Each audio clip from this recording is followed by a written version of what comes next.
If I have to buy another one, I'm buying brand new. Why they just didn't use bolts? Because, crap, about to drop that. They're sitting down in here. They draw moisture. They get rusty, as you can tell. They're good and rusty. And just create problems. So I got a little torch here. I'm gonna heat these up. And hopefully, maybe, get a moat.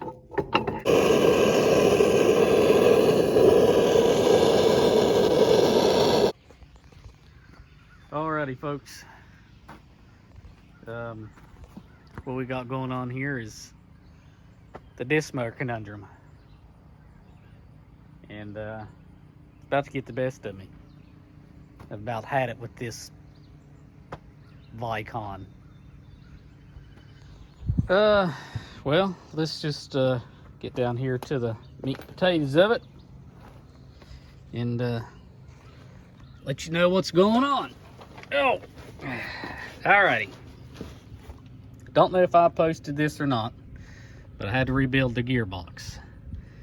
And sorry for not getting any footage of it. I think I posted something about it on Instagram. But anyways, new seals, new gaskets,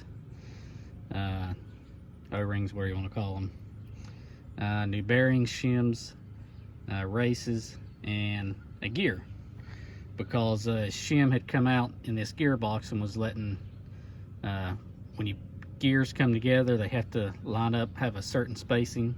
Well, it was letting it run right on the edge of the tooth, and it wore the gear in the gearbox, so I had to replace that and put it all back together, put a couple new belts on it, and fired it up. And right here, you see that? This collar right here is wore too much. And truthfully, grease all over my hand now.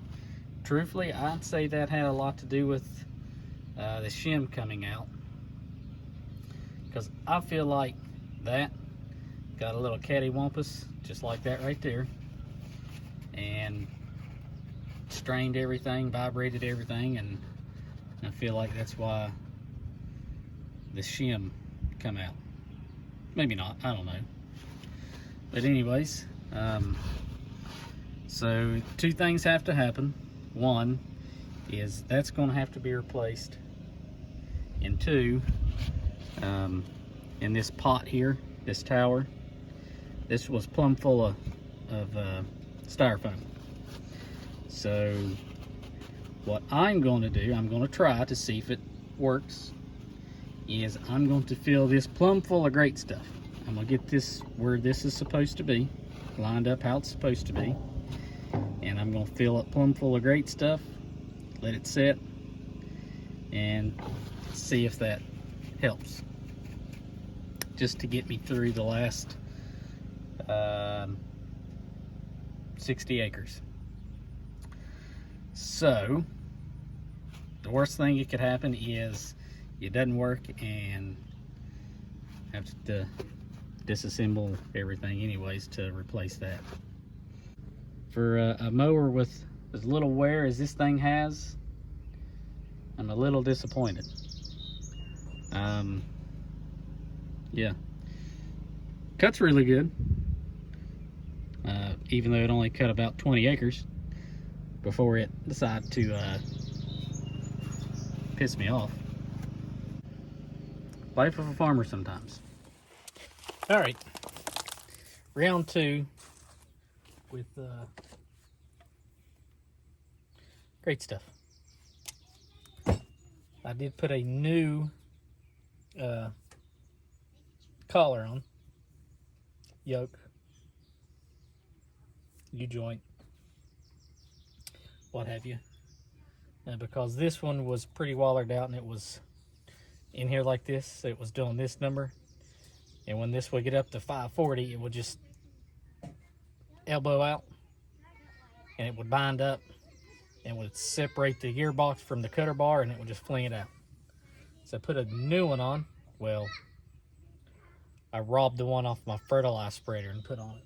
Instead of spending all the money, a bunch of money for styrofoam again, I am using great stuff. Come on, you. There we go. And what I'm doing with this shrink wrap is wrapping it around the yoke here so the great stuff doesn't go in between the joints. So that is what that is all about. This is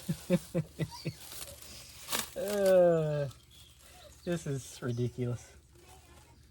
Some of the crap that I do to try and save money.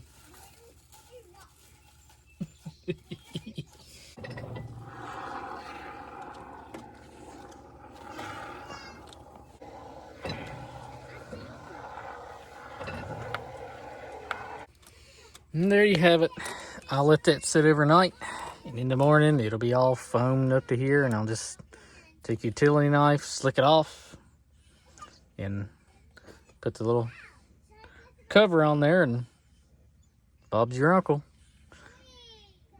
There was something else I wanted to add into the video.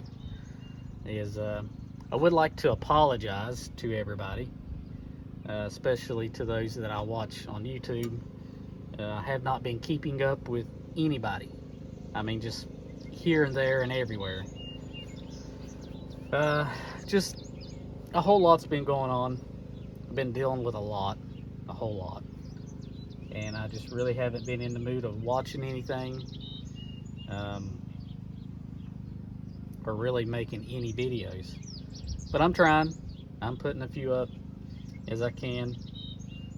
But I do apologize for the lack of involvement in the farming community that's on YouTube. So anyways, guys, thanks for watching. Comment if you'd like, subscribe if you haven't. Until next time, and as always, later.